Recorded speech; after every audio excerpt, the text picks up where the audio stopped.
Qu'est-ce que la ville de Saint-François, justement, attend du conseil départemental?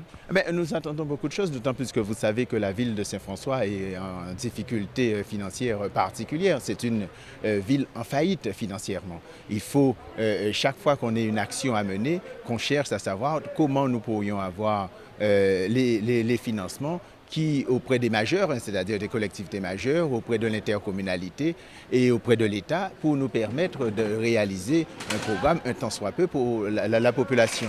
Alors nous passons notre temps, et ça me rend peut-être moins visible sur le territoire, mais nous passons notre temps à monter des dossiers pour avoir les financements pour réaliser notre situation, réaliser nos actions. Nous avons besoin de cela. Et on ne peut pas avoir une ville où on passe notre temps à demander, où tous les comptes sont bloqués partout, tous les comptes des fournisseurs sont bloqués partout. Nous passons notre temps à demander, à quémander aux fournisseurs de bien vouloir débloquer les comptes pour les écoles, pour les enfants. Nous avons lancé une opération citerne qui a donné ses fruits sur 11 écoles qui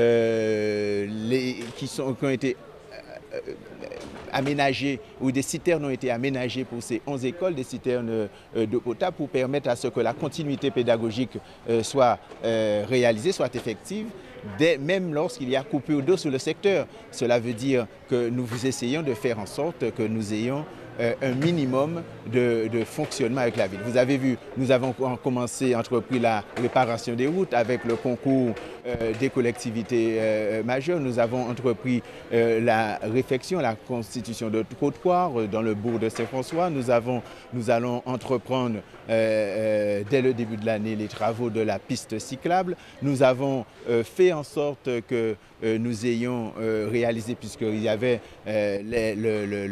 la Transat qui était décidée avant, mais qui n'avait pas un euro à côté, faire en sorte que les collectivités, la CAR, les départements, la région nous aident à recevoir ces bateaux qui sont en mer et qui vont arriver bientôt. Les travaux d'assainissement avec le SMO, il y a un problème d'eau, mais il y a un gros problème d'assainissement à Saint-François.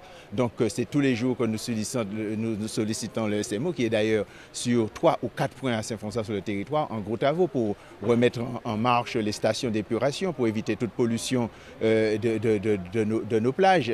Et je puis vous dire que nous avons besoin de ces collectivités, et c'est pour cela que je soutiens cette équipe, parce que cette équipe nous a montré tout l'accompagnement qu'il peut nous apporter, et c'est effectif, ce n'est pas simplement un 20 mots, c'est tout l'accompagnement qu'il peut nous apporter pour au moins un temps après, en attendant que Saint-François retrouve sa capacité d'autofinancement, de pouvoir réaliser les premiers projets, et répondre aux premiers projets, répondre aux premiers éléments, répondre aux premiers besoins de la population, besoins essentiels, l'école, les personnes âgées, la petite enfance. Nous entendons réaliser un centre médical d'examen lourd. Tout cela, nous avons besoin de ça, et nous devons sécuriser nos enfants, puisque nous avons des bâtiments. Nous avons un bâtiment, une école que nous avons dû fermer parce que depuis 2009, un rapport nous disait que ces enfants-là étaient en danger sismique. Nous avons dû faire en sorte que cette école-là fusionne avec une autre qui est à quelques mètres plus loin.